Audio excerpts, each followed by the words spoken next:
hold on as series leaders? Wheels are coming off for them at the end of today. Or will an outsider rise to the occasion? Perfect by the French. Welcome to SailGP.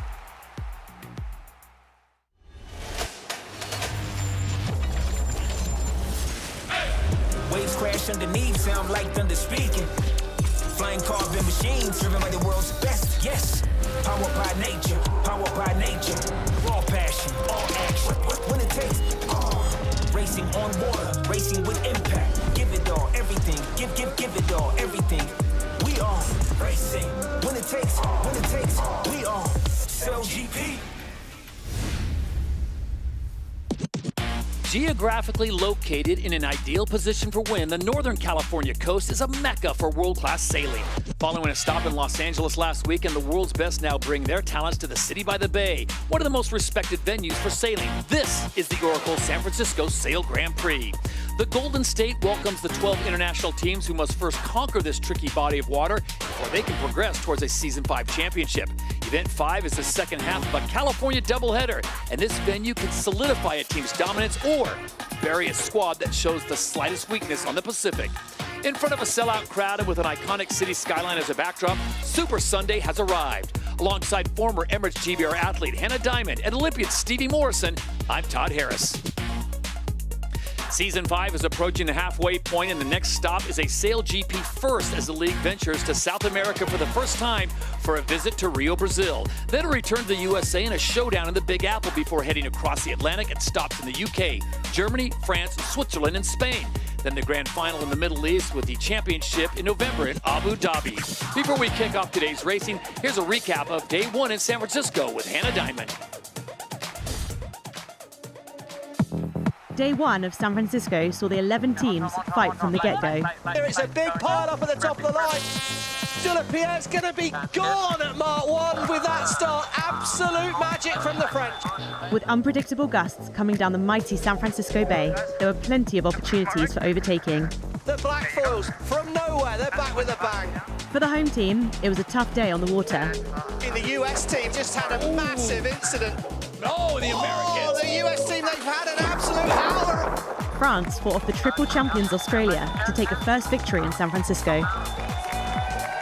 Spain once again showed why they are serious contenders this season. With a win in race 3 and a neat set of results, they are firmly inside the podium going into Day 2. The defending champions from Season 4, Spain, get the whole shot. Australia, despite not winning a race, they're right in the mix. They picked up places in every race and are in second, just 3 points from the top spot. The story of the day, though, was North Star Canada. So Canada will take the win in race number 2. They clinched the final race of the day with a classic match race move on France. He's coming, he's Elongage. He's going to try and get over that. North Star Canada are going to get it done, Todd. The Emirates winning moment goes the way of the Canadians for the second time today, just edging ahead of the French. Well done, everyone. That was stressful. Following the 4 fleet races yesterday, the standings look like this. North Star Canada lead the fleet with 35 points. Australia sit in second, and last season champion Spain hold down third. A 6-point drop back to France and New Zealand tied in fourth. Then it's overall season leaders Emirates GBR, Switzerland, Red Bull Italy, Germany, Deutsche Bank, and Mubadala Brazil, rounding out the top 10. A rough start for the home team on Day 1. Here's Stevie Morrison with today's race schedule. Well, we got 3 more qualifying races today, Todd. There's 10 points up for grabs for the race winner, all the way down to 1 point for 10th. 0 if you're last. We're going to accumulate the points, add them to yesterday's, and the top 3 teams will head to a winner-takes-all event final that we're looking forward to.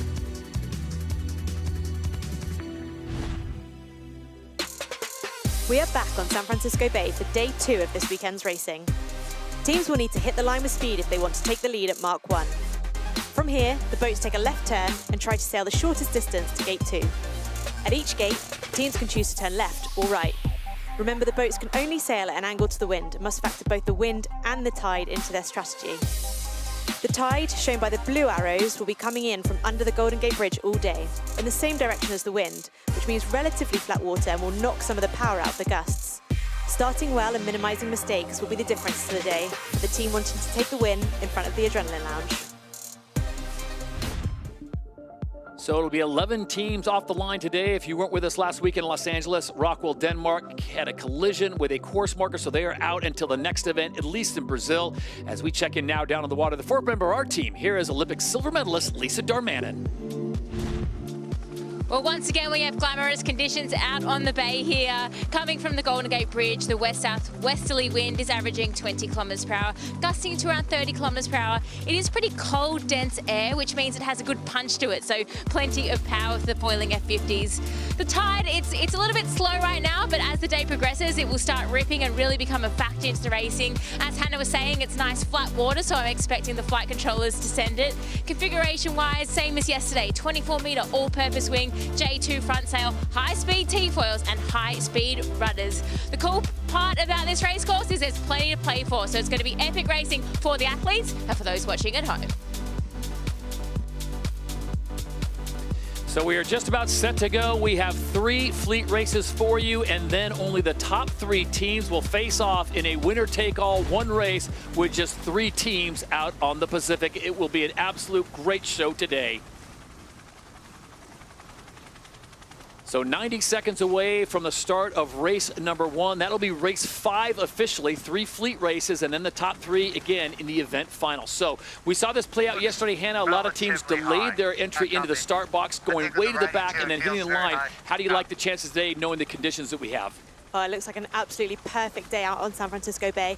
I think the teams would have learnt a lot from yesterday, and they'll likely line up quite similar in the start, but we'll have to see what happens. So with the Golden Gate Bridge in the distance, we are just about set to go racing. Here we go, the calm before the storm, and the dance begins, Stevie Morrison. Where do you like to line up with the conditions that we have? They're all a lot lower in the box is the first thing I'm seeing here, Todd. The Brazilians are back in early. Australia are going to choose to fight from behind there. Bottom right-hand corner of our screen. A lot of pressure on the British team and the Kiwis. They've got to make a move, and they've got to make a move quick. Left-hand side of screen. That start line's red. When it goes white, we're going to be go, and we can see the optimal position is towards the bottom end of the line. The Rolex pole predictor sits on North Star Canada at the moment. 24 seconds to go. The fleet's a lot further back. New Zealand and Great Britain are way back. A lot of work to do from back there. Australia are going to be slow into the start. Brazil, well positioned at the top of the line. Can they line things up now? It's about execution. Canada well positioned. Spain well positioned. The French once again. De La Pierre's coming in hot through the middle. Who's got their timing right as that line's about to go white? Oh, North Star Canada again are on the money. What a start by Giles Scott and his crew. Can he drive over the top of the Swiss? So the race is on with speeds approaching 85 kilometers an hour. The entire fleet of 11 now making their way to mark number 1. On the inside, you've got the Swiss, but it will be Giles Scott and North Star Canada that bring it around and grab the whole shot officially. Oh, and if the Swiss can just stay overlapped here, Todd, then they've got control of the race. France first to manoeuvre away. I like that move. Gate 2's going to come real quick. And there go the Swiss. Here we go. They're all on the boundary. It's all about setting up for Gate 2. And the Rolex sprint leader, well, on the inside of the turn, it was the Swiss. Great work by Sebastian Schneider and the Swiss team as they have now gone ahead of Canada. The winners of the last race yesterday, race number 4. Canadians won 2 races of the 4 yesterday, and the French looked awfully fast again. Yeah, I mean, they're pretty well positioned here, and I think we saw, Hannah, yesterday that the teams were trying to set up for that right turn at the bottom. I don't see a lot having changed right now. Do you like a right turn? Yeah, I think you're probably right. The same approach for today, and I think it's all about they're going to have to do one more manoeuvre if they want to turn right, so who can set themselves up well for that? Hovering right around 45 miles an hour. There you see the fleet, 11 boats. Denmark unable to go today. And you might get a little confused as you look at Canada. They've got the Rockwell Denmark brandy. They are doing that as an homage to the Danes who are unable to race because of the boat damage had in Los Angeles. Here we go. Should be able to come in nice and smooth here. That's the voice of Arno Sarafagis, the wing trimmer there, really helping, talking through there with Seb Snyder. French in second, Canada third. Right-hand side of screen, Great Britain and Australia a little bit back. New Zealand are even further back. They're going to struggle to make the final if they can't get a good result in race 1 today. At gate number 2, the DP World Gate, it is the Swiss out in front. France now sits in second place, and North Star Canada drops into third. Spain will follow. They are the defending champions from last year. And look at this, Mubad Regardless, Brazil and the Aussies will peel away. But look at Germany on the inside. This will be tight. Yeah, Germany have got room in there, but can Brazil get round the outside? No, good decision by Marchini. Gives a little bit of space to the German team there. It was really tight, and we're going to learn about the course at this stage. And the best way to learn about the course, let's get down on the water with Lisa Darmanin. Do you think that right turn towards the shore's the call again today, Lise? I actually think it's not as strong as the other days. It's quite light wind in there. You're seeing the teams struggle to do their manoeuvres. I think it's a bit more open course. So I think where Brazil went, I actually think there's breeze, but at the top end of the course, so where they're going now, that's when you want to get to shore near the grandstand. Guys, they make their way up. Remember, this is going to be at 6 legs. There you see the green and the yellow circles. Green means you've got priority. Red means you have to dip behind or give way.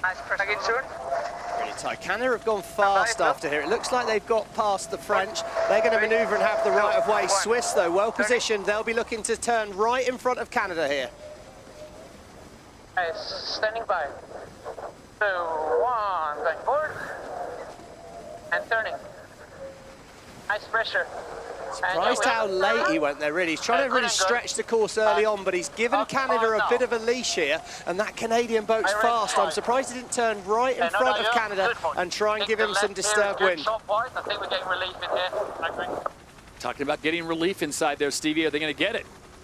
I think so. I mean, they should be as you go in towards this shoreline, you should be getting a little bit less current here. And we see on our Oracle cloud, we can get down there. We see the wind speed. The Swiss have got more wind out in the middle than where Brazil is. That's what Lisa was telling us. The shoreline is disturbing the wind a bit, causing the wind to be a bit lighter in there at the moment. We'll expect that to change as the day goes on. So potentially a tidal gain for the Canadians, but the Canada team have got more wind at the moment, and we can see in the pack, you're just constantly throwing distance away as you have to dip behind people. Left-hand side of screen, Emirates, Great Britain, last place. That's a shocker. They've been the form team. They're the championship leaders at the moment, Todd, and they are way out the back. There you go, aggression from Seb Schneider there, right in front. Slam dunk in top of Canada. France have got right of way, but the Swiss are going to be well ahead. Canada won't make either. And all over. Coming. Let's take a bit of margin with the current. Interesting choice there for both of those boats to tack before the ley line, so they're going to have to do one more manoeuvre and go left turn here. So here we go into gate number 3. This is the first race of 3 fleet races as everyone tries to accumulate enough points to be in the top 3 after these next 3 fleet races, and then the race on, the event finale. Oh, France, they can dive inside if they want. They put the foil down. I'm surprised. Oh, he's changed his mind. Late decision change by the French. They dropped the foil, then they lifted it again. Indecision, I think, with this current is coming from the right-hand corner of our screen down towards the top left-hand corner, and that's like a treadmill pushing them, stopping them getting through the gate. So late decision there. Australia up to 4th, Spain in 6th, and in terms of the race for the final, just the points are going to be really stretching. Spain, France and Canada had such a good day yesterday that the other teams, Great Britain, New Zealand, have to make something happen. And that's as it stands right now. Remember, we still have 2 more fleet races, 10 points to every winner of a race, all the way down to no points if you finish outside the top 10. So there's still 30 points to play for here today. Things can change drastically in SailGP. One thing we can tell you, there's plenty of parity. We've had 4 events so far in Season 5, 4 different winners. Tight at the top, and a lot of boats choosing to go in towards that San Francisco shoreline. You can see there was quite good wind there, but right now, here we go, right turn for Emirates Great Britain. They need to make things happen. We're halfway through the race now, Todd. We just got one down, turning downwind, away from the wind at the moment. France are stretching out. They've gone fast there. Big gain to the right turn offshore. It was a late decision change by France and Quentin de la Pierre, and when we look at this head-to-head, the Oracle Cloud's going to take us in there, and it's going to show that wind speed on board. The French boat is good, but their average speed's a bit lower than the Swiss at the minute, but they're minimising distance if they're ahead. So as they get ready to go to the next rounding, we go on board with the Swiss. See the G-force in the turn. What's that like crossing the boat? And it looked like he was pulling a rope climbing a mountain for a minute. Yeah, you've got to get that timing right. It definitely can be easy if you get the timing right, or it can be really, really difficult. Yeah, right of way Switzerland here. The French have got to be here. We got the green circle comes on, clarifies it. Looks like we're going to have a split. Another big split on the race course. Final upwind legged here. This tactical decision's who's made the right call. At gate 4, the DP World Gate, it is France that will head up course, and as they make their way up there, they'll have one more gate to maneuver to the finish line. Lisa, we go down to the water view. It looked like coming away from the shore was the play. Do you agree with that now?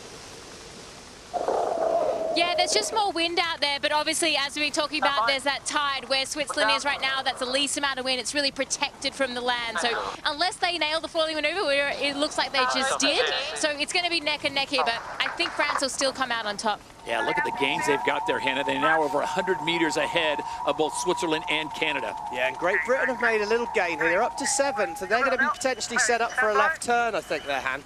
Yeah, and this leg's going to be a little bit different because there's only one mark you've got to go around at the top. They're definitely turning left and heading towards the finish. Hannah, how far are they calculating where they want to be at this point of the race, knowing that the mark's coming up in some 800 to 1,000 meters? So you're definitely thinking, when you're going around the gate mark, how does that set you up for the next gate? So it's not just the leg you're on, it's the one after that as well. Big moment. And when we think about the race to the final, Todd, which we shouldn't lose sight of out there today, Canada and Australia, they're well set here. But right now, France out in the lead are going to be back to within 2 points of the Spanish. So Spain have got to keep the hammer down in the middle of the pack. There starts to be a bit of a gap after that. And of course, remember last year in the final, the grand final event, it was Spain against France to get there. As we give you this great look at the T-Mobile for Business 5G camera angle on board the French right now. Flying pretty high there, Stevie. They got to feel pretty confident with that flight controller. Oh, we've been looking into the stats a lot, and the French are consistently the highest boat out of the water. Now, that doesn't come without risk, but if you do it well, the higher you can foil out the water, you're generally speaking reducing the drag. There's a lot of other factors in there, but the simple point is less foil or boat in the water, less drag, more speed. Somehow the Swiss have found the speed, and they are starting to close that gap as it comes under 70 meters. But remember, the French will have one more maneuver. The Swiss will have 2. Yeah, exactly. And I think the French, if the Swiss have made a gain on this side away from the shore, that's where the French are coming back to now. At the moment, as you head in towards San Francisco, what we're going to call the left-hand side of the course, where the Swiss are going, there seems to be consistently less wind, and less wind is not good. As it stands right now, it would be Canada, Australia, and Spain making it in, with the French missing out by just 2 points. But a lot can change now, especially if France can get this win. 2 more fleet races to go before we have the event final. Yeah, it just looks a huge gain. And just as we cut away there, you could see Spain were looking like they might be ahead of Canada. It's really a big feature on the course here, but what never stops being a feature is that good manoeuvres mean points, and the French there have done a beautiful manoeuvre. They've sailed a clinical race here, been very clean. They've overtaken the Swiss, and right now, well, they look pretty well set up, left turn and then head straight to that finish line. So now it looks as if the battle is on for 2nd and 3rd place. Those are valuable points, especially if you were Spain, Canada, and of course the Australians always seem to be in the mix. And here it is, the final mark, and it will be France making that left-hand turn heading towards the finish line. Okay, well set up here. Looks like the wind had turned to the right, so those people that had come to the bottom right-hand corner of our screen sailed a lot less distance and in more wind. And in race number 5 on day 2 at the Oracle San Francisco Sail Grand Prix, the Emirates winning moment goes the way of the French. After a tough finish yesterday, wouldn't it, where they lost that win? Oh, it's tight there, Spain, dive inside. I think they did have rights, they did just. Huge move by the Spanish. That makes a big difference to our overalls. Tom Slingsby will hate that. Absolutely snuck in on board And look Spain. at Canada, though. Canada has the speed. Can they get the pass? I think they're going to struggle to get through the disturbed wind, but it's another place game. 2 places lost for Australia. That's going to put them right back into the fight to make the final. Big maneuver by Spain and Diego Botín. Australia now will come in 5th. Well, Emirates, Great Britain, look, they're right in the melee. They still, of course, on the leg going back up towards the next mark, right at the back of the pot there. Slingsby will hate that. Remember at the end of Los Angeles, Todd, Slingsby said every point counts. How crucial will those 2 points be as this day goes on? So now the battle is on for 7th place. It is currently being held by Red Bull Italy with the Black Foils of New Zealand. We haven't spoken much about them in this race. They look like they're going to grab an 8th. Yeah, I mean, it's disappointing for the New Zealand team there. The Black Foils are going to be really disappointing. That puts them, they're still in the mix here. They're going to be 6th, but they're over 10 points out of the final with just 2 races left. So they're really relying on some big mistakes from the teams in front. Germany, Deutsche Bank holding on to 9th. Here come the Americans, US SailGP trying to close down and see if they can get it done. It's not going to be the case. Inside, Todd. Look, there's that mark. They can just sneak inside. They've got the right of way. You've got to thread the needle there. Oh, Botín, full of confidence and aggressive. And they not only did they dive inside, but they execute the maneuver and look up and foiling already. That was pure aggression. What a great race as Germany Deutsche Bank just edges out the Americans to claim that point in 9th. The U.S. gets 10th, and Emirates GBR really struggling. They'll come across in 11th. So let's go back and take a look at a very exciting race number 5, the first race of the day on Super Sunday. Well, of course, the start was pretty clean, and Canada absolutely nailed their timing there. But it was the Swiss on the inside who really drove towards Mark 1 in a strong position. You see how high they were pushed. And here we go, crucial decision time. And then you're in the lead, you get to control that. Canada were held out by the Swiss. France went early, Switzerland went early. It lined up well. Those two then led away from here. And we saw a bit more of a split than we maybe thought for the first race of the day. And Mubadala Brazil came out really nicely from that left turn, splitting from the fleet. Yeah, and we see it was really tight the whole way through. There's splits in it, but what was the key feature I think we want to look for today is at the moment, there's more wind away from San Francisco. So the left-hand side of our shoreline, that's where France go. Left-hand turn here, and they headed upwind. And what I'm hearing actually is that they had an incident with GBR after the finish. They got a penalty for not seeing them. France have actually had 20 seconds added to their time. They're back to second in that race. They lose points, Todd. Yeah, breaking news from Chief Umpire Craig Mitchell. So as we take a look at the Emirates fly time, at first we'll take a look at the standings as it is right now. 5 races in, North Star Canada with the lead, 42 points on Australia's 38. Spain on 37, and France with that penalty, they dropped back to 4th place on 33. So we'll see how it all plays out. We've still got 2 more fleet races to go here in San Francisco.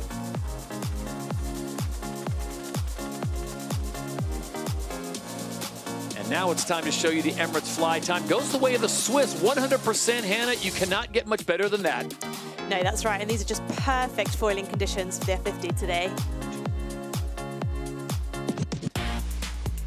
Off and running on Super Sunday here at the Oracle San Francisco Sail Grand Prix. This is event 5, the Rolex Sail Grand Prix Championship. And we are just getting started. 2 more fleet races and, of course, the grand finale, the event final here, the San Francisco Bay.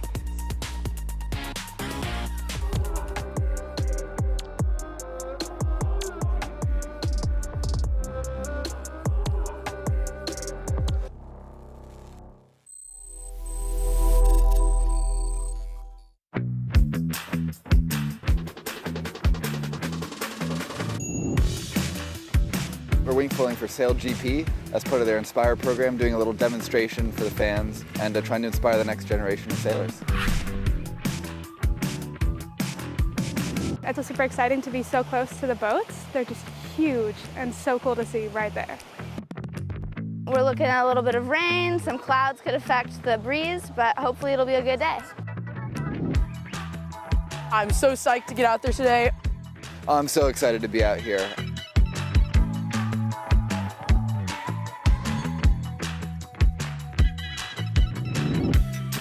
We set a vision to help improve social inclusion in our sport of sailing and foiling. So we're looking to break down barriers, showcase possibilities and create opportunities for people. So we've seen the wing foilers out here in San Francisco. This is the 2nd event this season where we've had local young wing foilers out on the water showing what they can do so that we can show young people across the world that they can do foiling too. We want to create opportunities for the future of foiling. We want foiling to grow. We want it to become a really established sport in the world of sport. And we want to just help get as many people into the sport, inspire the next generation to get out foiling. SailGP's app takes fans to another level. Using LiveLine AI and augmented reality, we bring you another dimension to your SailGP experience. There's 5 wide around Mark 1. Both in the grandstand or when watching at home. Wait, look at the fans on the shoreline there. They'll be loving what they're seeing. With the latest GPS technology, never miss a second of the action with our fully immersive features such as live stats, umpire view, and go on board with your favorite team with every camera available at your fingertips. Download the SailGP app now to be part of the action.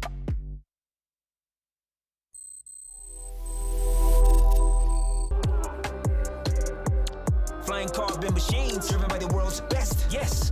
Powered by nature, powered by nature. We are SailGP.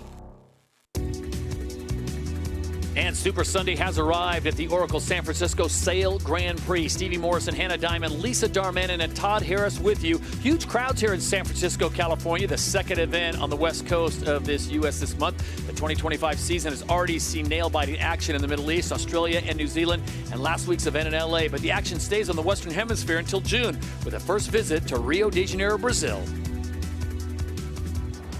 SailGP's American adventure continues. Looks like pure drama out there, doesn't it?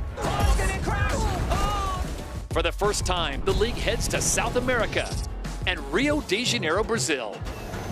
Then, the Big Apple is the final stop on the four-part Americas Tour. Oh, that's a disaster. It was so tight. Make sure you're in the grandstand at Governor's Island to witness the F-50's flyby in New York City. Looking forward to that great racing both in Brazil and New York City. We are now just 80 seconds away from the start of the second race of the day. This will be race number 6, and to confirm what Stevie Morrison reported earlier, it is France that officially gets the win in race number 5, as France is delegated back to second. So that's a big maneuver, Hannah. We talk about it, every point matters. They get 1 point less. Yeah, and that's going to be really crucial for the race to the final. They're going to have to keep pushing these next 2 races and see if the chips fall in their favor. All right, so everyone going into the start box now, 50 seconds to go. It is the Americans that lead it in. They need a big result here, Stevie, in a big-time way. But if you're Canada, Spain, Australia, France, do you play it safe here? I'm not sure you can at this stage. No, I think you've got to get there's no playing it safe in this start. You've got to get off the line. If you're in the pack, anything can happen. But for New Zealand, for Switzerland, for France, you've got to go and win this race if you want to have a shot at it now. Right-hand side of the screen, Emirates Great Britain. I think they've blown it in terms of making the final. They're on damage limitation. Top of screen, New Zealand well positioned. De La Pierre once again out back. He's coming in hot, and the Rolex predictor sits on board the Italians, but they're going to have to execute, and they've got a few people charging at them here. 13 seconds to go. I like New Zealand and Italy in the middle of the line. 9 seconds, 8 seconds. Australia are going to be late. The Kiwis are going to come through fast. You've got to win this race, Peter Furling. How you got it timed? Oh, they're fast in the middle of the line. New Zealand, the black foils are going to have the quicker angle, but Spain, I think, will be able to hang on the inside. It's going to be an absolute drag race to Mark 1. Almost neck and neck, the champions from last year and the black foils, New Zealand, as they approach mark number 1 here in race number 6. Oh, Emirates Great Britain have done a great job of hanging on the inside. Australia going well as well this time, and it's Canada and France out the back that we get to. Oh, big incident! Emirates Great Britain, they put it down there. They got 2 heeled over. Oh, they've just had a massive incident. Spain have had to peel away, and Emirates Great Britain, oh, it just keeps getting worse for them. Look, middle of the pack, just getting sailed around there on aboard Emirates Great Britain. They just got 2 heeled at Mark 1, and it all went badly wrong, I think. Spain, they've capitalised on that. They're away, and New Zealand in second. Well, New Zealand have got to win this race and hope that Canada and Australia drop back in the fleet. Here we go. We're going to a little replay, Todd. Here we go. Watch the left-hand side, the rudder there. The boat's going to heel over a bit. The rudder's come out. There you go. Rudder pops out. There's no downforce. All of a sudden, the downforce goes, and it gets very, very wet. Left-hand side of screen, a 60, 70, 80 kilometres an hour fire hose for Hannah Mills in the bottom cockpit there. She's going to take some recovering from that. And now back on the racetrack. Well, the black foils are going to try and cut the corner here. They've got to try and get the inside at the bottom of the course. Diego Botín doing a great job there defending his position. So it is Spain in first, New Zealand sits in second. Here comes Australia lurking in third. The Italians also there in fourth. And it looks like Seb Schneider's going to try something. He's going to carry this and stretch the course. Yeah, trying to push a little bit wide. I'm surprised a few more boats might not think about turning left. You see this confused water? Right. That's the current line. So that's because the tide's starting to move from right to left a bit more, and it is different from close to the shore and offshore. So there will be a difference of tide here. There will be a current against you, and I think New Zealand are heading back to where there's more wind. So Hannah, can you sail through that mess right there in the center of the screen? Is that treacherous, or you just cut right through it? You can definitely sail through it, but you'll feel it on the foils. The flight controllers will have to deal with that all the way through. But the difference is going to be what difference it makes to your strategy. I think the Kiwis have had to turn that way because of where they were set up, but we'll see how they come back. Speaking of the conditions down in the water, let's check in with Lisa Darman. And Lisa, has anything changed since the last race in the last 10, 15 minutes?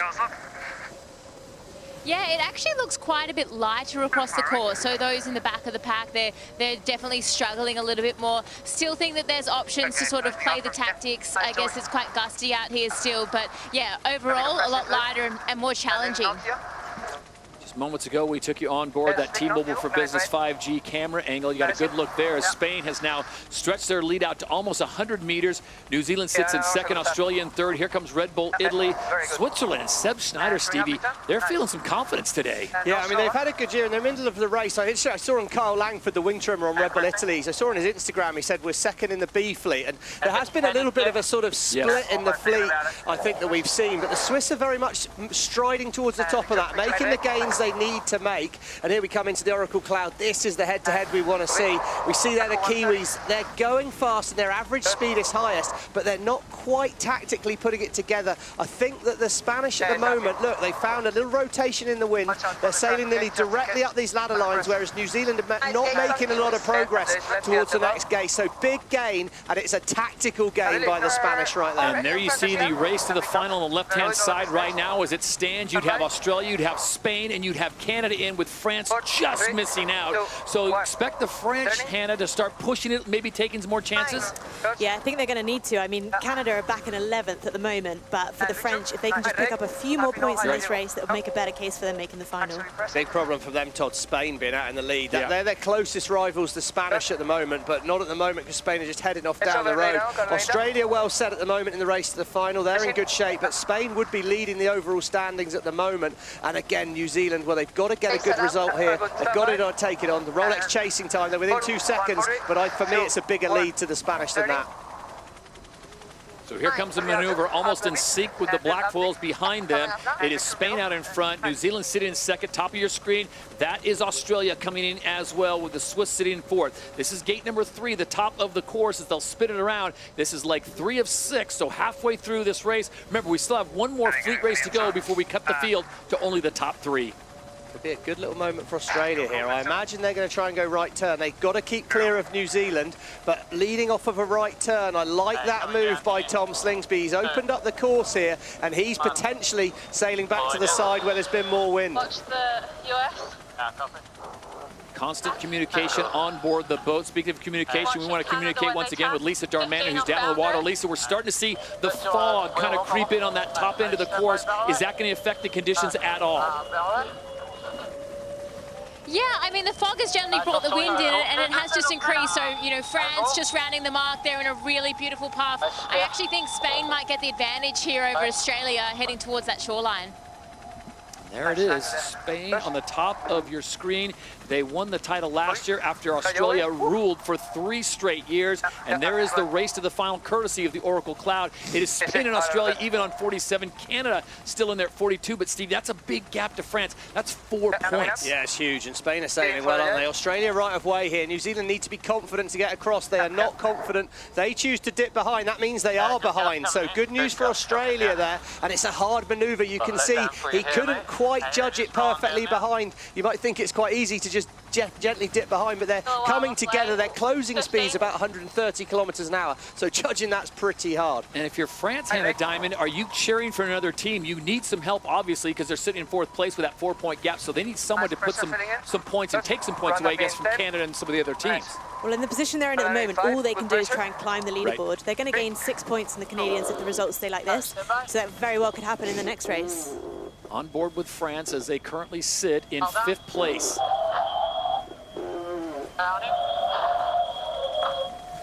Spain has made the turn. Australia will split the course. Here come the Kiwis. Looks like they're going to follow Spain, and then Switzerland in 4th. Yeah, the Swiss have sailed a nice job here, and we see in this race to the final, as we say, it's really all about the battle between Canada and France at the moment. Canada can't do any worse than they are in this race, so it's going to come down to a bit of a showdown in the next race for sure, and France are starting to have to hope for mistakes from some of the other teams. And right now, the Australians and the Spanish, well, we saw this in the championship final, the grand final at the end of last year. It looked like this in a battle for 2 million.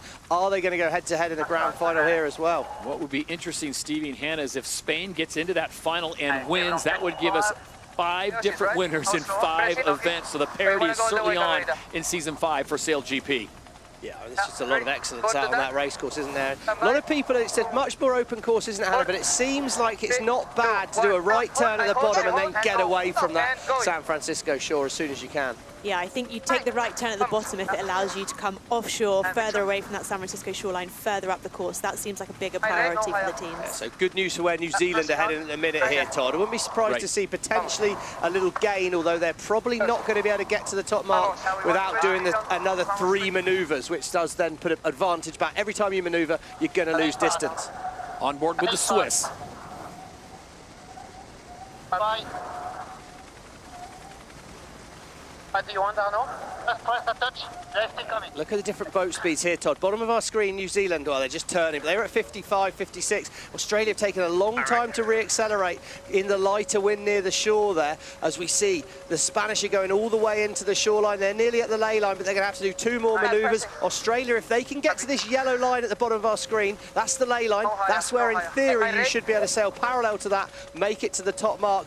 Could be one last manoeuvre for Australia. Could be a chance to put a last-minute overtake on Diego Bortin and team. This is the penultimate leg of race number 6, the second race of the day on Super Sunday from San Francisco. Look at that view as Spain comes in trying to protect their position. And there you see the Rolex chasing time between France and New Zealand. Why do we show you that? Because France is currently in 4th place and they are trying to pick up as many valuable points as possible. Yeah, they've gained 1 up here, haven't they? But it looks pretty well set for the Spanish.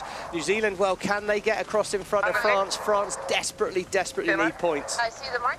Yeah, this is going to be really crucial for France because at the moment Canada aren't picking up any points from this race at all, so they need to be up in 3rd or 4th to give them the best chance of making the final. So Spain makes the turn on the final mark and it is straight to the finish line for them. It looks like Australia will have to settle for 2nd place as Tom Slingsby unable to reel in Diego Bortin, and those are the 2 champions in the 4 seasons contested so far in SailGP, and the Emirates winning moment goes the way of the Spanish here in San Francisco in race 6.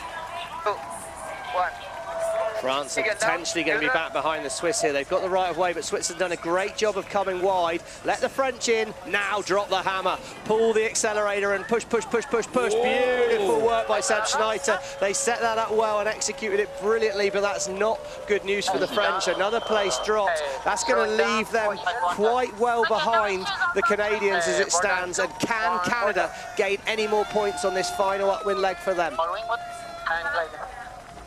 So France with that new markings on the wing with Kylian Mbappe being part of that team. The good folks at L'Oreal also joining the party. It'll be Red Bull Italy coming in 6th place. Ruggiero Tita and his squad doing a great job. And Emirates GBR, nice bounce back for them as they've had a couple disastrous races. They will finish in 7th. Yeah, tight there. Brazil have got to give room to the United States. The United States execute a great maneuver on the inside of Brazil, but Canada has gained a place. That's a point. That's going to give them something in this race. They would have had no points. They've got a point, so they are going to move a little further. They'll be 5 points ahead of the French going into the final race in qualifying here. That could turn out to be a huge situation as the Americans come through. Good race for Taylor Canfield and company as they finish in 8th place. The Brazilians grab 9th, and the final points going to North Star Canada, with Germany Deutsche Bank being kept out of the points. Let's go H1 on port, get the chase in to have a look at that foil. Oh, so maybe they've clipped something out there. If they're not sure of what's happening, there's, you know, potential little bits of chippage on the foil. All right, let's take a look at some standings. We're all even at the top with Spain and Australia, even on 47 points. North Star Canada picks up that valuable point, so now they are 5 points clear of France with just 1 more race to go. Switzerland just on the outside looking in with New Zealand, Red Bull Italy, and of course Emirates GBR. Tough weekend from Mubadala Brazil, Germany Deutsche Bank, and the United States down there with just 8 points. So all attention now turns to race number 7, the final race before the final. Before we get to that, the flight time courtesy of Emirates, and once again, how about the Kiwis bouncing back nicely, Stevie? They haven't had their name called a lot this weekend, but getting 100% flight time, that is a big plus. Yeah, it's been a tricky weekend for them so far, but getting confidence. So we have reached the 7th and final fleet race. After that, only the top 3 teams will race out on the Pacific in San Francisco in front of a sold-out crowd. It is Super Sunday at the Oracle San Francisco Sail Grand Prix, the Rolex SailGP Championship.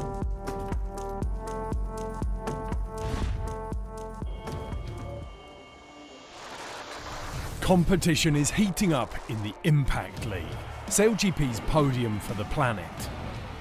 Judges allocate points to teams that take action to protect the planet and make sailing more inclusive.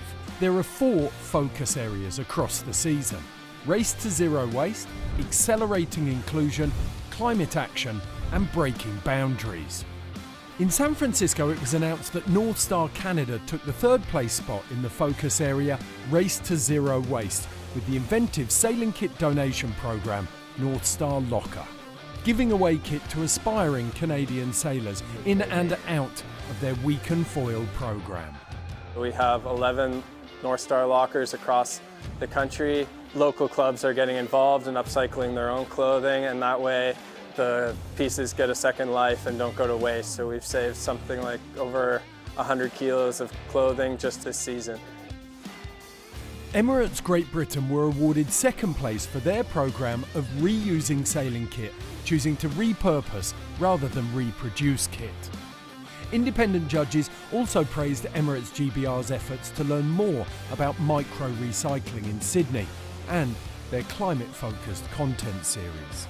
It's absolutely incredible what they do here at Banish, and to see the level of detail and what you can create when you've got to do it properly is really sustainable in the future. But it was Mubadala Brazil who took the top spot in Race to Zero Waste for their incredible work on Pombeira Island, Guanabara Bay, Brazil. Uma ilha que de longe parece paraíso, mas quando a gente chega aqui a gente percebe que onde a gente está pisando é praticamente só plástico. With help from local fishermen, Martine and her team helped clear over 4 tons of waste from the protected island. The most we can do on our teams, within our reach is always very important, but it's also very important to spread the message. So I think the education part of it was also pretty important. So just moments away from the start of race number 7, the final fleet race, and it is a big moment for Team France. Just a short time ago, Lisa Darmanin caught up with the French to find out their strategy in race 7. Conton, it's all full on here, fighting for every point. How is it? Yeah, it's really nice. I mean, a good fight with the Swiss on this one, and I mean the conditions are awesome, so it's good fun. And Kevin, it's pretty intense out here, trying to get the most out of the F50, fighting to the very end. What's the key? The key is to get the boat upside. It's really tricky, and the boat is accelerating really fast and decelerating also. So try to get a good average in boat speed, and boat is easy. And full throttle for the start. Is that the plan for this one? Yeah, of course. Of course, starts is they are really important. Yeah. Thanks, guys. Good luck. All right, thank you, Lisa, as the French now have to pull off some serious magic here as we are under 4.5 minutes to go until the final fleet race here in San Francisco.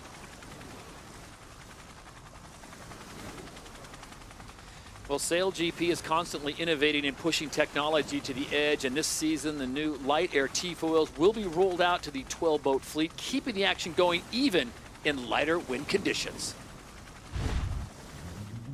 So the same way that we've developed this new T-foil heavy air package, we're trying to push the boundaries of what we can do in light air as well. So we're developing a new T-foil light air package to be able to push the wind range down and provide a better racing product further down the wind range. They perform really well, and we expect that they should allow us to foil the boat in maybe 6 knots of true wind speed. The main difference is the surface area, so the overall amount of lifting force that foil is going to give you. With the lighter air foils, it's going to have more surface area, which is going to have more lifting force, which is going to allow you to take off out of the water at a lower boat speed. It's going to be able to land foiling maneuvers at slower boat speeds, but there's always a trade-off. So when you have more area, you have more drag. In the testing that we've done, these foils actually perform pretty darn well in medium winds. We've sailed 1 day so far on them in 12 to 15 knots of wind. They performed really well. So I'm kind of excited about that because we have a big area of performance crossover between the high-speed foils and the low-speed foils. that's going to make it hard to have the wrong foil on for the day. Their 50 is the best boat when it's flying.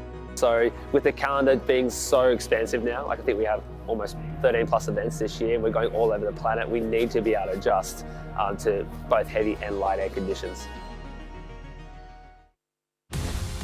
Under 2.5 minutes to go here at the Rolex SailGP Championship in San Francisco, as the teams now get themselves into position with points at an absolute premium. They're used to the event leaderboard provided by the Oracle Cloud. The data churned out. Stevie, this really is a battle between those top 4 teams. France, it just looks like Switzerland's going to just come up a few points short, but France still has a shot. France still got a shot. I mean, mathematically, actually, New Zealand have a shot, but New Zealand need Canada to be last, and Switzerland. We've got to remember as well, when we get to this, if there is a tiebreaker, it'll be whoever beats whoever in the last race. I think that's something quite important to hold on to through this next phase. But yeah, really it's Canada v France. But what I think I'm seeing out in the race course today, Hannah, and I don't know if you'll agree or not, but is any of the teams, if they get out in front, are good enough to win the race. So it is going to come down to having the bravery, the execution, and the commitment to a good start.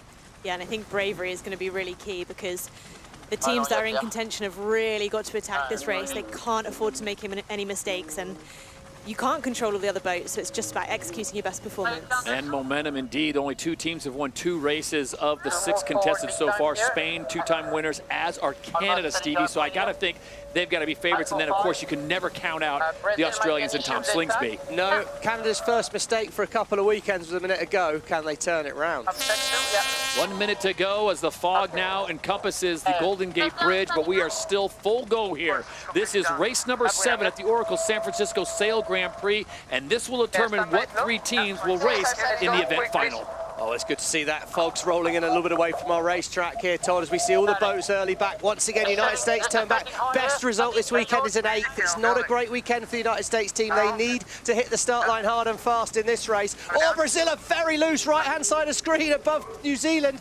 No incident, that's good news. That all got a bit lively in there now. Favoured position is that blue triangle, but the Rolex Pro Predictor sits on board the United States, and they have a big gap in the line. Australia, top of screen, are going to try and be fast in at the top. Slingsby's going to be coming in very, very hot. The French, well, he's got to make something happen, and Pierre is in true fashion being very aggressive at the bottom. It's all about timing now. Nowhere for United. Oh, disaster for Australia. The wing's fallen down. Massive incidents there. Oh my Lord. Oh, that was a huge moment. Let's hope no one's hurt on that. Oh my, wow. There was no gap for them to go into there, and that is no good. Really bad as we lead towards Mark 1. France are going to be on the inside.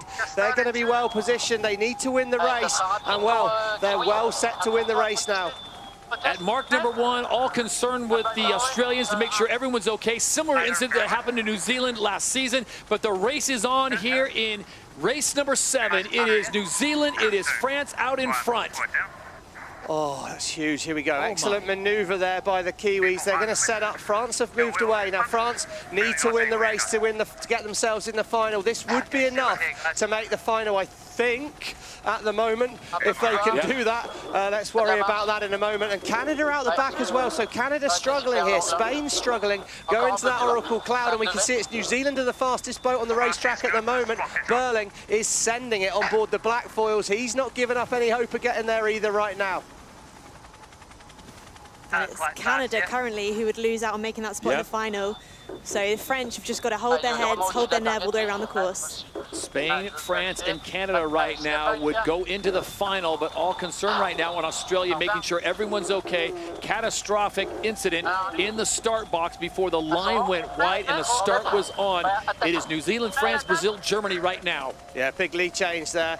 It looks like we've just heard news now that everyone is safe on that Australian boat. I can't help but say I'm very relieved to hear that. Massive incident. We'll get back to the live racing, and we can see that Peter Burling, well, he's put the hammer down there. He's going across that tide line. Look how turbulent the water is there. So hard. The boats are hobby-horsing through that water. The turbulent water making it so hard. Black foils have made it. Leo Takahashi holding on like a cowboy rider there. He's got them round, and they're going to lead at the DP World Gate 2.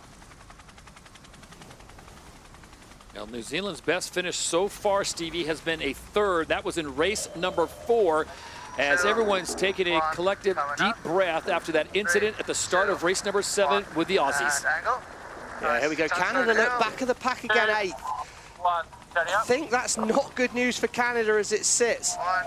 Really not good news for them at all. They've got to start gaining some points with France out in front, Spain in fourth. I mean, Australia won't be able to race in the final now. There's no chance you're getting that Australian boat back, so that might be enough to make Canada in, as I think they'll be still, you know, in that top four, and it's only going to be 3 of 4 going through to it here, as we see New Zealand out in front, well positioned. Right of way, Germany and Brazil. Real tussle in the middle of the pack. Well judged by the Brazilians, and this race course is wide open. Leg 3 of 6 in the final fleet race of the day. We want to take you back to the start. Everyone's okay, but keep your eye on the Australian boat there as it comes into view, left-hand side of your screen. Yeah, well, they just come in, and they come in really close to those boats behind. I think maybe they came into the back of the Italian boat. That was my inclination there, and perhaps, here we go, we're going to look on board the US boat. We're looking to the left-hand side of our screen to see if we can see the US, the Australians. Here go, come the Australians. Oh my, unbelievable. We're going to have to wait to find out more. I don't know what's happened there exactly, whether that's just a failure on a fitting there. I thought they must have hit another boat in front. I think maybe they just nudged into a boat in front, and then that damaged the forestay on that. We're going to have to see things closer. Camera angle's not right. I mean, that's spectacular scenes. That is not what we want to see, but what's the good news is everyone's okay. Oh, my Lord. Everyone's okay and accounted for on Australia, but their day is done. Canada was the first team to call that in, and they just basically wing it down. So now the race back on. This is a situation. It would be Spain, Canada, and France now, the top 3, with Australia out of the running. And Hannah, still plenty to play for here on leg 3 of 6. The race to the final with the Australians. To Stevie's point, there's no way they can race today anymore. No, that's right. And I think Canada actually here have done a really good job. It's saying they're up to 4th. They'll have to go behind Spain in a moment, so maybe 5th or 6th. But they can keep climbing. They'll want some confidence going into that final race when they make it. Yeah, it looks like a good gain in by the short of Brazil there, Lisa. Is it changing on the racetrack weather-wise at the moment?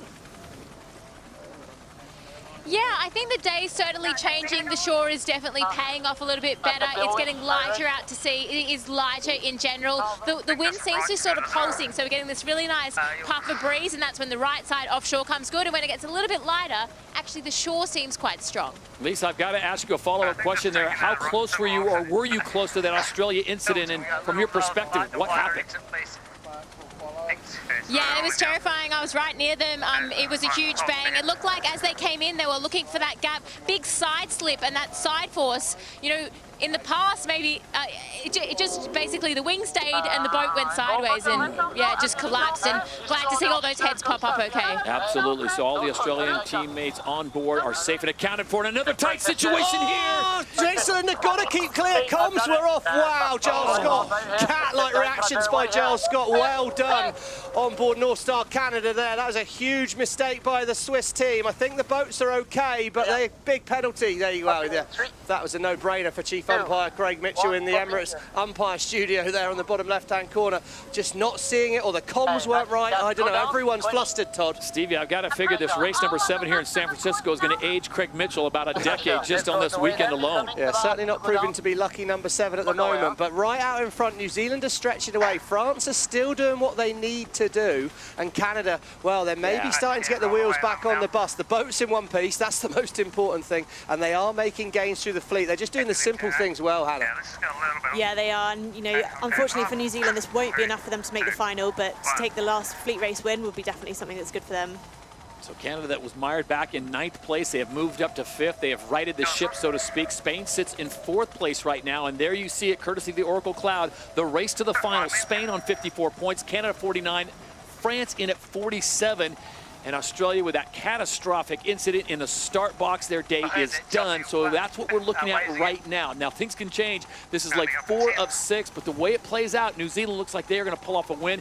Stevie, I don't think France is going to push it too hard, but look at Brazil coming in with a 3rd. That would be huge for them. Brazil sailing great in this race, and in fact, it's meant the French have had to shut the door on them and try and block them off. Points are tied at the moment, and it's a tiebreaker gets you through to the final, so they are level on points, France. They need to really stay second, but then the Aussies aren't going to sail, so even if they're behind, the French will be in the final. But you can see the Brazilians. This could be a season-defining race for them. In these tricky conditions, they're starting to really look at grips with it. Marchini, look at that. She's going to put an overtake in on the French here. The Brazilians are on fire. Of course, the next event will be the NL Rio Sail Grand Prix. That's coming up May 3rd and 4th in Rio. This is the first time SailGP heads to South America.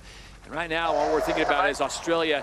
Will they be able to sail in time for that race in Brazil? Back to live racing action. This is leg 5 of 6, the penultimate leg. It's up to the top of the course and then the left-hand turn. And as the black foil is putting distance on everyone, but this is a little too late, Hannah, as the Kiwis did not have their best form on Saturday. No, and all of these races count for even. Yep. So, you know, you've got to put good results in on both Saturday and Sunday if you want to make the final. Yeah, Spain, look at this move. Spain have the right of way here, Todd. It's definitely more wind towards the bottom of our screen, away from San Fran at the moment. Lisa said that's changing around, but it's a big gain to Spain. Spanish maintain that priority as France and Brazil have to dip behind them as the Spanish move into second place. Of course, they are the champions from last year, and there you see it continually being updated on the point situation with the Oracle Cloud, but it's pretty much a foregone conclusion. It will be Spain, Canada, and France. And so, Stevie, in play for Spain and France to, again, make it a 5th different winner in 5 events here in SailGP. Yeah, so I think, and I'm just going to clarify things here. Even if France drop back and are 4th on points, because Australia can't sail, we will have 3 boats in the final, and it will be whoever's in 4th. So, you know, terrible news obviously for the Australians, but just so everyone's aware, even if we see France end up 4th on the points, they will race on the final here. So it's pretty much, we're going to look at those 4 teams. New Zealand, I don't think, are going to be able to do enough from here, despite the race win, but the French are still sailing well. They're still right in it. Canada did have a little bit of a buffer as well. So it's been a great final race for New Zealand. They've just been really hamstrung by the starting this weekend. And when they get a good start, which they did here, look at that. They just put on a masterclass. Yeah, 2 8th-place finishes out of the 7 fleet races really kind of did the Kiwis in, and we know they'll bounce back big time in May when they get down to Brazil. But it is New Zealand, Spain, France, Brazil, and Canada the top 5 as they make their way around. It'll be the Kiwis, the black foils, as they'll bring it home in front of the sold-out grandstand here in San Francisco. And it will be the black foils, the New Zealand squad, as they get the Emirates winning moment. The Kiwis win race number 7. There you go, fans from New Zealand. Maybe not the right time to be talking about it, Todd, but you see left-hand side of screen, United States are back to 10th. Home event, no event's better than 8th. When are things going to change? Have things got to change? What have they got to do, Hannah? Well, I think it's really clear they're lacking experience on board. Some of the lighter wind venues they're getting the hang of, but something like San Francisco, conditions are challenging here, and it's hard to sail in F50. Spain will get 2nd place. France will hold on for 3rd, so a big pickup for them, even though to Stevie's point, they were going to make it in that final because of Australia's mishap. And then it'll be Brazil finishing on an up note. Mubadala Brazil will finish in 4th place. Canada will come into 5th. Starting to get gusty in there. Brazil, what a great result by Mubadala Brazil, Marcini Grail. They're going to be really happy. And Canada, they didn't make it easy for themselves today after a bit of a masterclass out there by them yesterday. They were the quality of the fleet, but right now, I do think that Spanish team are the form boat going into the final. Last 2 races, the momentum's really with them. Emirates GBR will finish with a 6th on the final race. The Swiss, who've been really sporty, Stevie, over the last 2 days, they've been sailing with so much more confidence. They will come across the line and finish in 7th, just barely ahead of Germany Deutsche Bank, who will finish in 8th. And now the battle is on. Who is going to get 9th and 10th? And it looks like Red Bull Italy just ahead of the Americans.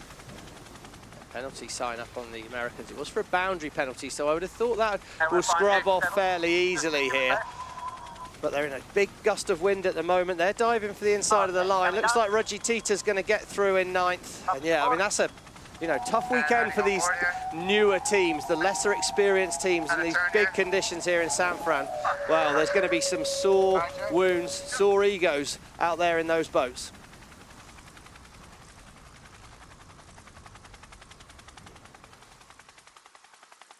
So the 7 fleet races are now complete at the Oracle San Francisco Sail Grand Prix. This is event number 5, and here you are. Spain on 56 points, North Star Canada on 49, the winners of the last event in Los Angeles, and Australia in 3rd.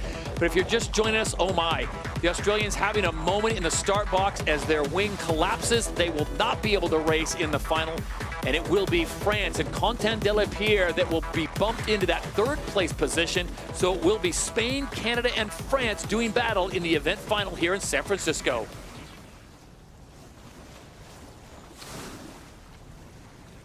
So now the debrief begins, and for Spain, Canada, and France, it'll be a quick turnaround. We go on board with the Spanish squad, the defending champions from season 4. Diego, first of all, I'll take us through that start box. Did you see the incident with Australia, or were they behind you? No, we didn't see anything. We just met them on the second downwind. I hope everyone is okay there. Yeah, Diego, well, we can tell you we've heard that everyone is okay. I mean, obviously, very, very frightening incident out there. Now, take us back a little while, and you know how to win here when it really matters in San Francisco. What's going to be crucial for you in this final? The start is going to be a big one. We're going to focus to try to be first at M1, and if not, there are also some opportunities around the course, and we will try to play it better than the others. Florian, we have to ask you as well, if you have a moment, what is going to be the key getting to that line? Because when you guys get a good start, Florian, you guys are tough to beat. Yeah, we want to get ripping like we did last year, and we already spoke about the plan. We won't change much, but it feels like in the final races, boats get engaged and one is free. So we'll try to be that boat setting more freely on the start line and then try to defend from there. But yeah, we're going to push as much as we can, and we know. Diego Botín, Florian Trittel, thank you for your time, gentlemen. They are the defending champions from season 4, and they will be in the final here in San Francisco after an exciting heart in your throat moment. Race number 7, Stevie, here it is one more time. Yeah, well, there's a lot of drama at the top of the line, but it was New Zealand that managed to find space and speed at the gun, and well, they were absolutely blasting into that first mark. They were just absolutely clinical in there, but yeah, well, this is a huge moment. We're going to debrief what happened. Either a lot of side load going through the rig, or they caught something, I'm not sure, but obviously terminal for the Australians, and we just wish them well in the journey towards Rio from here, of course. But yeah, we just see that when you're out in front, and as Diego alluded to, if you can lead at Mark 1, doesn't half make your race look easy. Burling made it look a masterclass from that. Yeah, not only is it easier to sail the boat, you also get the choice of which mark you take much easier. So getting out in front in conditions like this is really an advantage. But we saw the middle of the fleet again, really tricky to get around those gate marks without interacting with other boats. So winners of race number 7, New Zealand get it done, but it's a little too late, and it will be Spain, Canada, and France that will race in the event final. What a race. I tell you, it had a little bit of everything, but in the end, the Black Foils really showed their form, Stevie. But again, too many 8th place finishes, I think, on Saturday kind of did them in. Yeah, the story of season 5 for them is they just haven't been good enough at the start. We know when they start well, they can do it. That's a relatively easy fix, though. We know they can make that happen. And the Emirates fly time goes the way of Canada. North Star Canada, 100%. You can't get much better than that. We'll see if they can carry that momentum from Los Angeles and pick up yet another win here in San Francisco. So the race is really on. Grab yourself a beverage and a front row seat, because when we return, it will be the event final. 3 teams going head to head to head. Spain, Canada, and France. Who will take the title at the Oracle San Francisco Sail Grand Prix?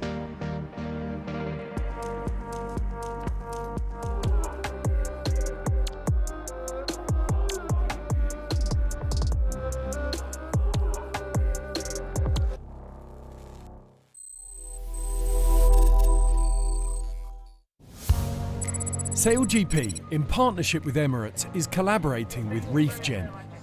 We're trying to drive the cost down and the scale up for underwater habitat restoration, with a specific focus on seagrass meadows and coral reefs. This will help train students from the Northwest Indian College in advanced seagrass restoration techniques using ReefGen's robotic systems. So seagrass is so amazing. It's the habitat, it's the nursery grounds for fish species, it's the food for sea turtles and dugongs and manatees. It's just an amazing, amazing ecosystem. On the downside, they are getting destroyed a lot by either dredging or pesticides or just overnutrition from fertilizers getting into the water. The athletes got a chance to come and take the robot for a spin, so they got to be on the controllers. I got to drive the little robot around with looked like an Xbox controller. It's pretty cool stuff, high tech as you'd expect here in San Francisco. And we got a little go at driving the robot, which is really cool, in the tank, and just learning about everything to do with seagrass and its kind of place in the ecosystem and how important it is to look after it. They plant seagrass something like 5 times faster than a human can do it. Anyone else want to play? Here we saw the importance of seagrass, but also like everyone being aware of how important the sea is to our living. You know, it's not only food, it's not only protection, but it's like the life within it is responsible for keeping it how it is. And if we take that life out of it, it's just going to slowly degrade. So our mission is to get our systems into hands of practitioners on every continent, in every ocean, so that we can see and believe that underwater tractors can make a dent in the problem. Robots can be a force multiplier for good.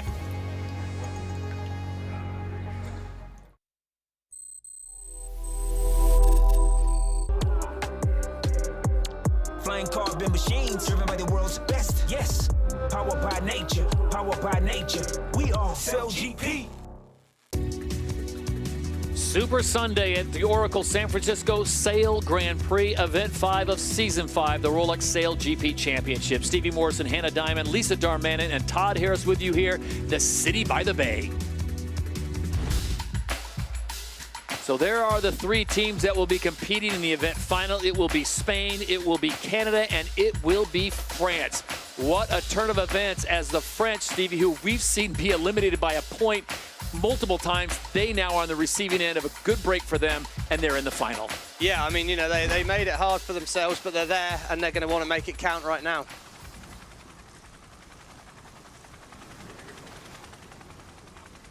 .219 to go before we start this race. We want to kick you back to the very start, the incident with Australia, and moments ago, Lisa Darmanin talking with the driver of Australia, Tom Slingsby.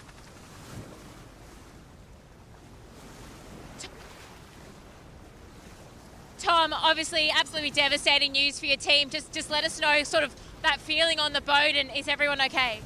Yeah, it's a bit of shock, obviously. Very scary situation.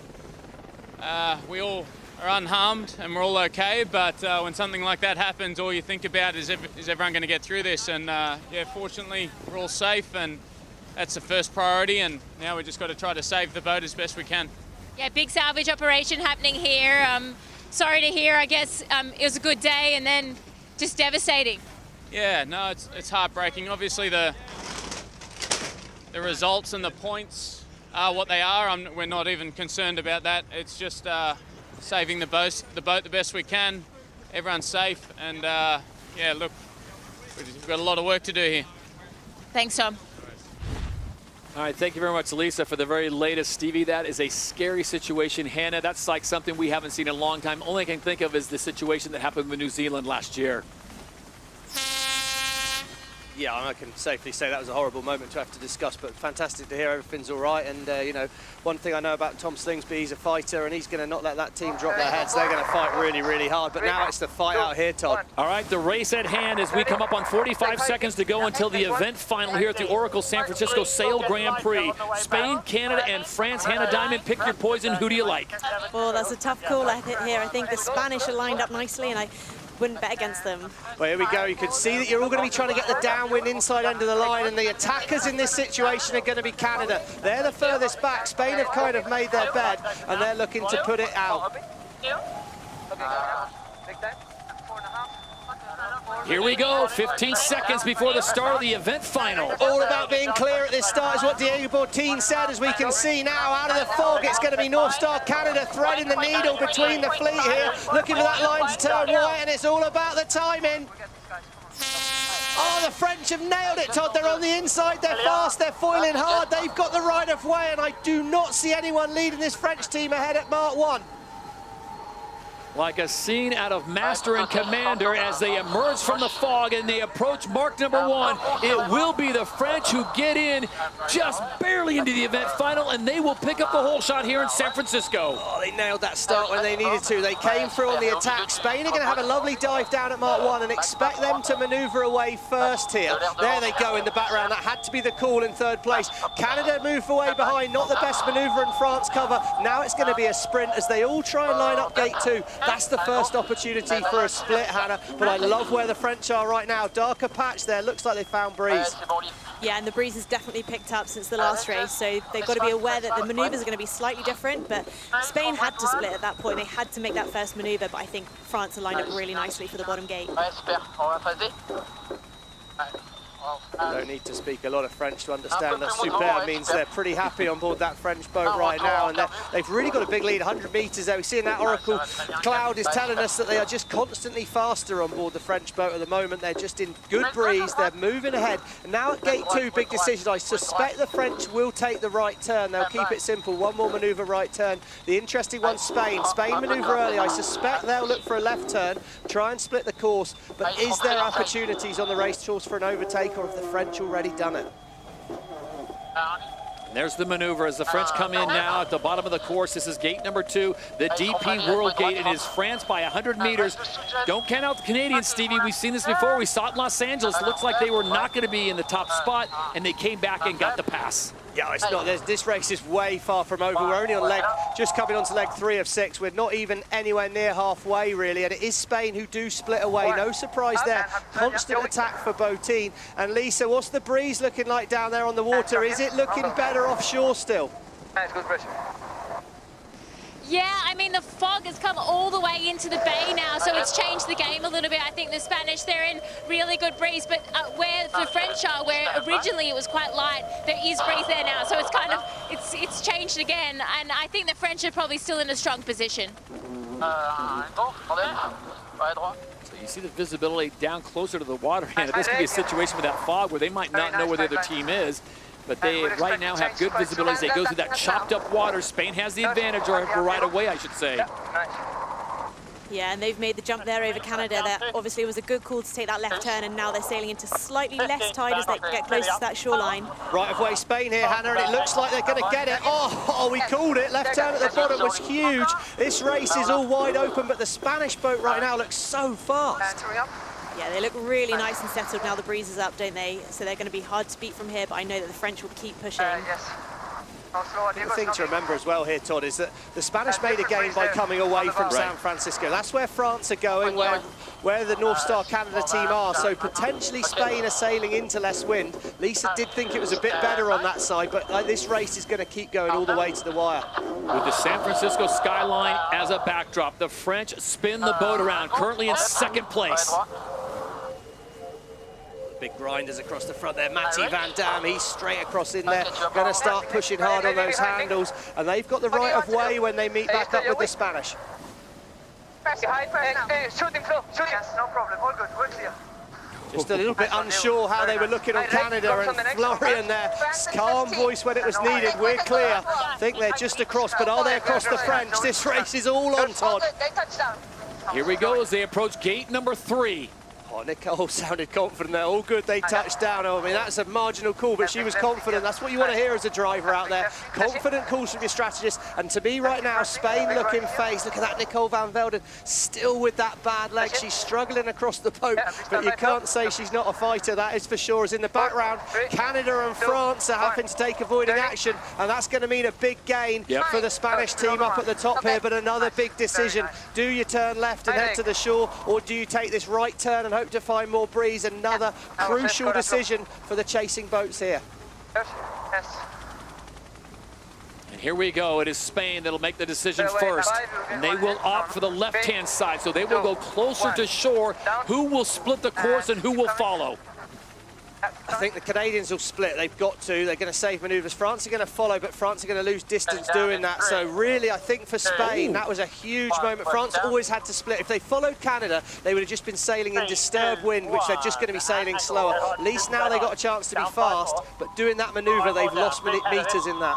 So here it is, the situation at hand. It is Spain out in front. They will go down to the bottom of the course. They will turn, come back up, and then it'll be a left turn to the finish line. Can they hold off the Canadian? Giles Scott, he is a master-class sail, and we'll see what they can pull off. The two-time Olympic gold medalist in the fin class.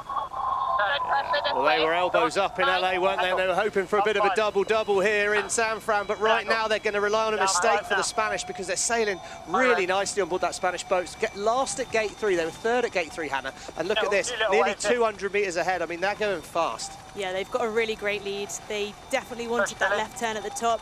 I think they're coming down in really nice pressure at the moment, and if they just keep calm, they should be able to pick their game mark at the bottom and keep it nice and simple. All right, Hannah, look at your crystal ball. Which way does Diego Botín and the Spanish go when they get to the bottom of the course? What do you think? Well, I think they'll probably want to turn right. It looks like they're setting up just for the ley line there, so that means they don't have to have any more maneuvers, but Canada are catching up. Look at the speed difference. Canada checking in around 76 kilometers an hour. The Spanish now just picking up their speed. They hold at 72.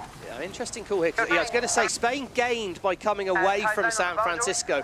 So he's basically decided, let's do what we did work for us last time. If it ain't broke, don't fix it. Keep it simple. They're going to head away from the shore. The tricky decisions with the boats behind. Does Canada follow and try and secure this second place, or do they risk it all? It looks like they're going to try and secure it, so it's France that are going to roll the dice. And they do. Quentin Delapierre and the French, they turn away. They will opt for the other side, looking for clean air. And now it is Giles Scott hoping that Diego Botín and the Spanish, the defending champions from season 4, make a mistake here as they head upwind. Rolex chasing time, 7 seconds for the Canadians to catch up. And the trouble is, because Spain have pushed all the way to the boundary here, Canada are going to end up basically following them. And it's just control, control, control. I think Canada needed to manoeuvre a bit earlier after that gate if they were going to make more of a race of it. For me, Canada are almost saying, okay, you keep making the right decisions, Spain. We're just going to follow you and let you have it. Or, fingers crossed for a mistake, which we're just not seeing from that Spanish boat at the moment. Spain just moments away from being the 5th team in season 5 to get a win out of 5 events. Stevie, who'd have thought that across the board? 5 different winners in 5 different events. Well, they seem to like it here in San Francisco, don't they, the Spanish? I mean, they've led a final here, and there you go, Nicole there, good gains here. I mean, you can't wish to hear anything better than that. On the way? No, they just seem so calm and confident. They're in a controlling position here. The Canadians are going to have to either keep putting the pressure on, hoping for a mistake, but there's not a lot of options left to split from here. No, Canada will manoeuvre next, probably, and then Spain will just go straight with them. And if they go all the way till they can get to the turning point, then the Spanish have got it in the bag anyway. There go Canada. Expect Spain to follow. Oh, Florian, we do our thing. Well, there you go. I'm surprised he's opened the door a little bit, but they weren't maybe ready for the manoeuvre there. 4, 3, 2, 1. Turning. Pressing out. Good. Nice. Pressing. Surprised that Diego Botín does all this in English. Yeah, I know. It's really impressive. It's great for the commentary, isn't it? It does save us having to do as much talking. Leg 5 of 6. There is Canada. There is Spain on the right-hand side. Both of them will make a left-hand turn at this final mark as France comes into view. But it looks like the Spanish, Stevie, if they perform properly on this last maneuver, they've got this one in the bag. Yeah, they've done a nice job. They've just sailed smooth, haven't they? And you can just tell that Diego and Nicole at the back have got a really special connection. They're really understanding each other. The calmness that comes in. Team's work's clean. They've executed that well. Just about a turn now, and then they can enjoy once again an event-winning run to the finish here in San Fran. 3, 2, 1. I'm down. They make the left-hand turn at the final mark, and there you see the finish line just ahead. As they come across the line, no big shocker here. They won 2 races in the fleet race, and now the Emirates winning moment. The celebration can begin. Spain rules San Francisco again. Well, I've watched Rafael Nadal win enough tennis events to know that Vamos is a good thing. And I might not speak a lot of Spanish, but what an Emirates winning moment that is there. It means a lot, doesn't it? Their season now is fully up and running. That's huge. North Star Canada, another good result for them. They're really the form team at the moment. First event win since season 4 win in San Francisco for the Spanish as they claim this one at the Oracle San Francisco Sail Grand Prix. Diego Botín, Florian Trittel, the entire squad getting it done. Nicole Vandervelde and Stevie, you talked about it, the injured leg, but she did work on that boat today to get them in. France will come through and they will finish in 3rd, but they will pick up some valuable season points. Once again, tip your cap to the Spanish as they dominate on the Pacific.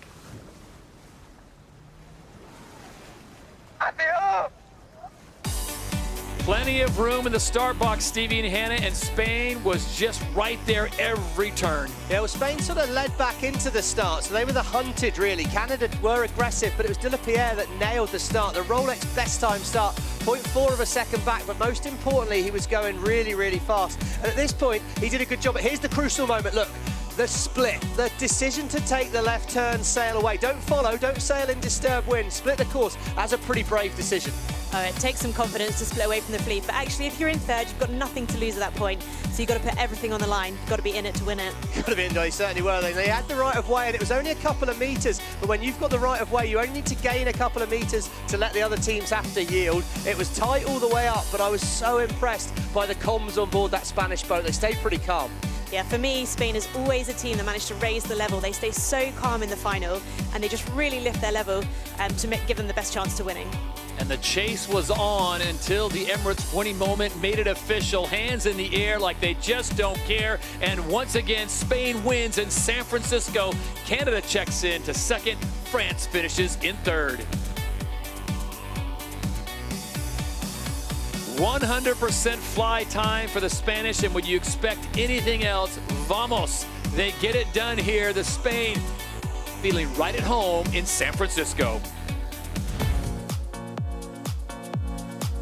So we take a look at the DP World fastest speed, and it goes the way of the Blackwell, Stevie, so they come away with a nice consolation pride at 86 kilometers an hour. Yeah, when you get them out in front, they are so fast. You know, they got plenty of speed, but they got to work on their starting if they want to win one of these finals again. What a day of racing in front of a sold-out crowd here in one of the most beautiful settings for sailing anywhere in the world. It is Spain that gets the win, Canada in second, France in third.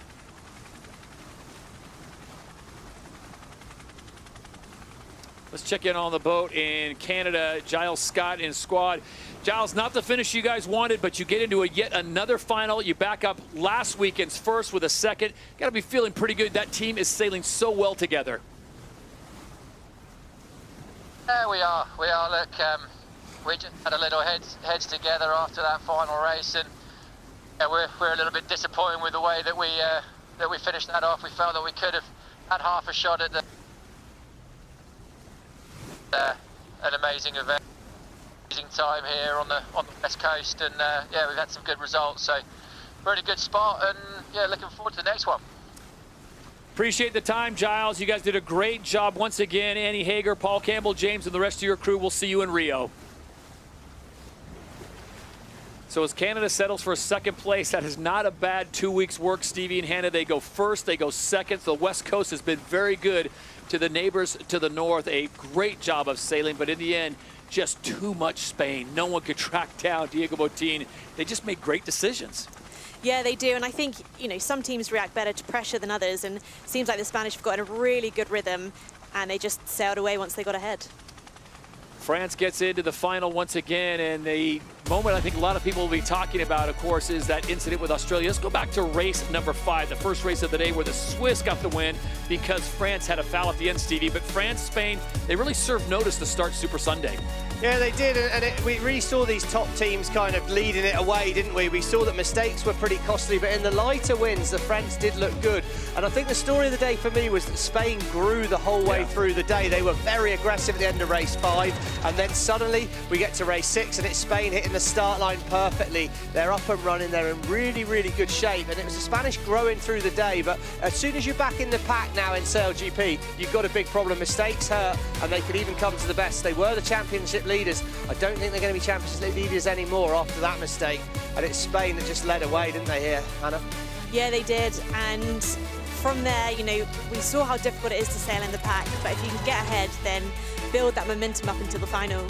Yeah, they did, and well, of course, this was it. This was the moment in the next race. It all looked so good for Australia there, and then this happened, top of screen. I mean, it was one of the more dramatic moments in SailGP history. They came in, there wasn't a gap there, and Oh, I mean, we're going to have to find out what happened. It's just like a lot of sideways force goes on the boat or something. I don't think there was contact with any of the other teams.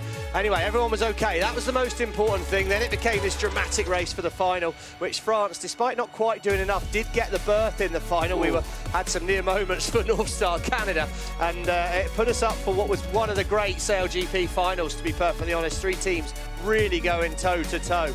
New Zealand gets the win in race number 7 after that cat-like reflexes by Canada to avoid Switzerland. So here you go. Here's how it shakes down. Spain gets the win and the 10 points for the season. North Star Canada, they finish in 2nd. They'll pick up 9. And France finishing in 3rd. They pick up the 8 points all the way down to Germany. Deutsche Bank, they only pick up 1 point. And terrible weekend for U.S. SailGP as they get no points. So they've got one more opportunity in America after Brazil. Well, they will compete in New York City.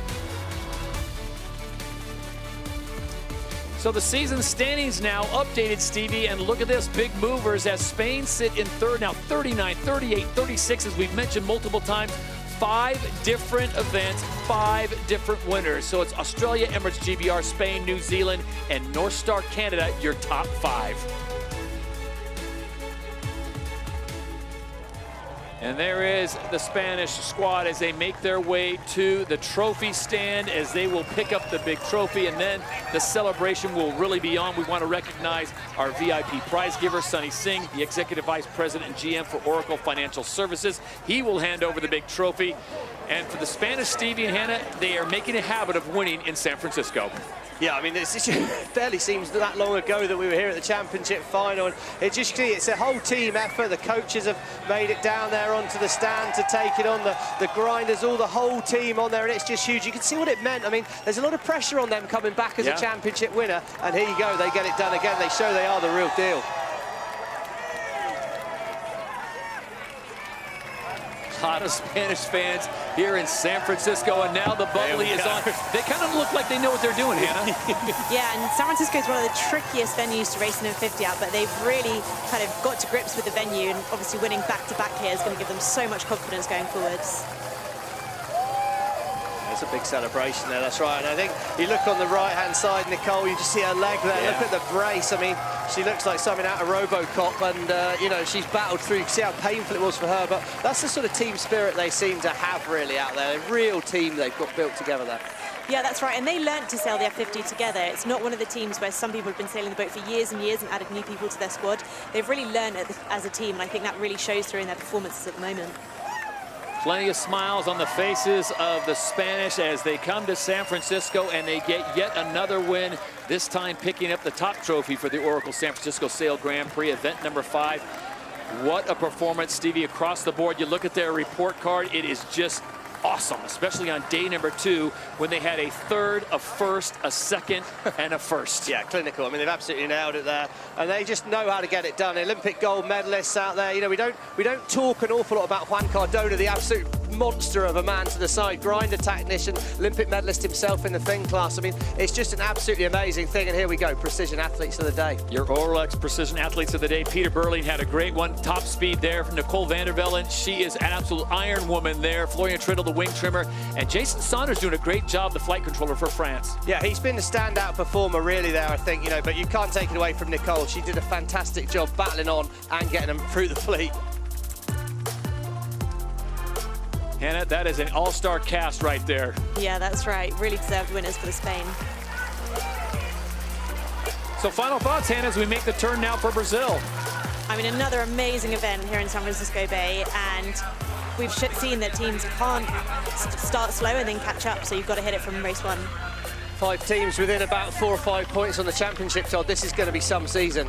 So that will wrap things up from San Francisco. Thanks for joining us on behalf of Stevie Morrison, Hannah Diamond, Lisa Darmanin, and our entire SailGP crew. I'm Todd Harris. The win at the Oracle San Francisco Sail Grand Prix goes the way of the Spanish. Coming up next, May 3rd and 4th, we'll see you in Rio.